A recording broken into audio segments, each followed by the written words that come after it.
Hey, welcome to Wednesday Wisdom for this week. I was reading somewhere that in New York City, they have such a problem with rats, and they're all over the place. And I guess the current mayor launched a big campaign to get rid of the rats, but they're still there. And so somebody started, mostly for foreigners, a tourism business, rat tourism. And you get a 2.5-hour tour of the underground and all sorts of places that are infested with rats, and you pay $50 and take pictures and get freaked out by rats, I guess.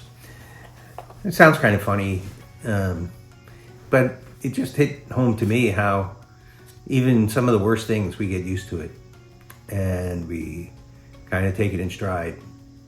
And something as disgusting and as horrible as rats all over the subways or in restaurants, we kind of get used to it. And it made me start to think about lots of other things we get used to that we shouldn't put up with.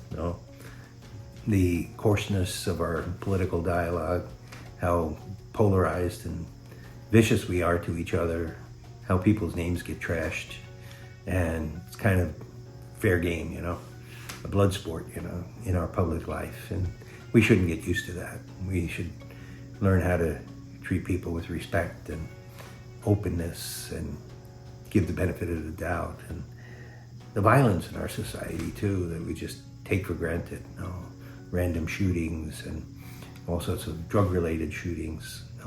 We can't get used to these things. And crime as well. And how many crimes go unreported because we don't have any good way of dealing with it, and from the penal system to the justice system, and people just get used to these things. I think that story about the rats kind of reminded me that we always have to shoot for something better. We always have to set high standards and fight for them and not give up. Because otherwise our society just gets worse and worse, and we get lower and lower in our humanity too.